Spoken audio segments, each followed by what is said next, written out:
Bryce Duskett here on the Rural Radio Network, and today we have the pleasure of looking back on 2023 with the Nebraska Director of Agriculture, that is Sherry Vinton.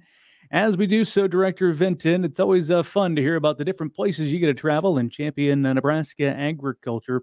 As you look back at the past year, any particular destinations and neat places you're able to visit and share the story of Nebraska agriculture? Well, there sure were, Bryce. We had two successful trade missions with our governor this year. The first one in July, and it was hot. We went to Vietnam.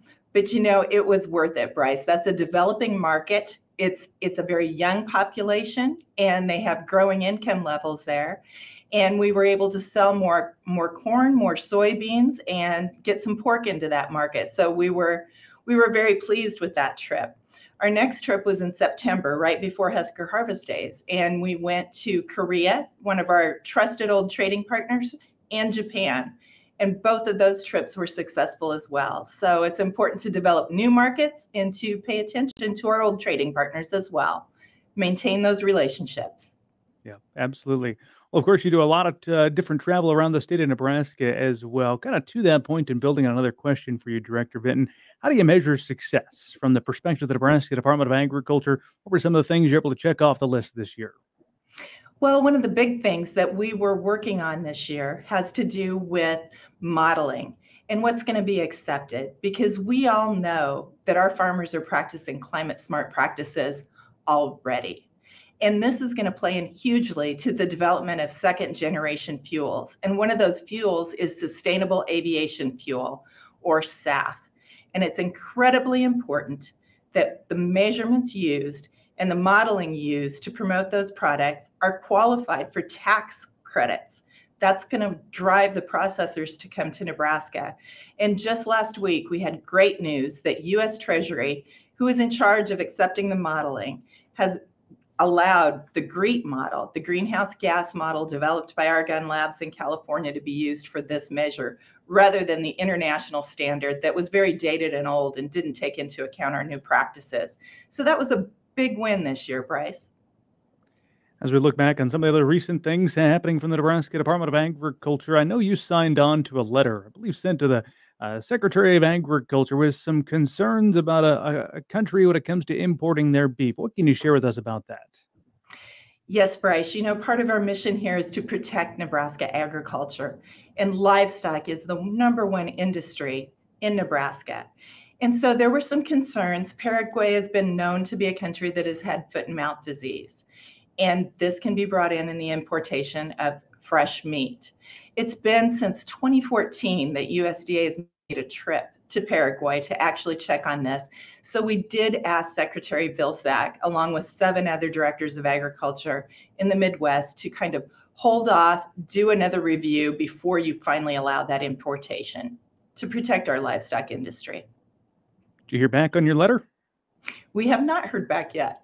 We're awaiting an answer.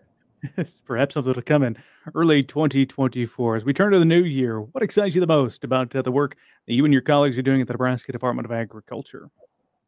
Well, first I have to look back a little bit.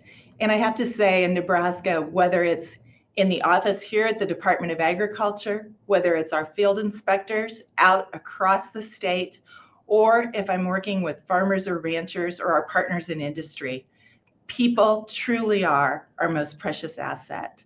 And I've been blessed to learn this year that they are all doing a very good job, working hard. And I thank all of them so much for their guidance and for their help this year.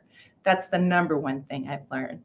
The second thing that I've noticed going all across the state is, even in a challenging year like this, where we have had epic drought, renewable resources are resilient and they're dynamic, and they respond very well to wise management. And that is what our farmers and ranchers have been doing with precision agriculture, not just what Grandpa did in the past, but what they're doing today on a very high-tech level.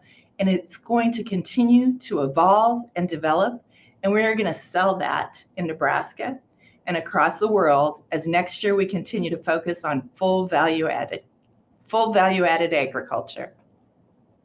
Full value-added agriculture. Looking forward to learning all about that term, as you, I'm sure, shared that across the countryside in the new year. Any particular trade missions you have on the books, Director Vinton, you want to share with us coming up in the new year? Well, we're looking hard at a developing market. We're looking at going to Indonesia next year, but that remains to be seen whether that's going to be the spot, but that's what we're looking at. Yeah.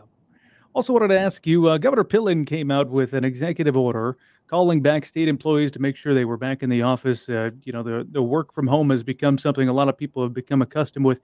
Any concerns from your perspective about getting some employees back in the office that might be working remotely still?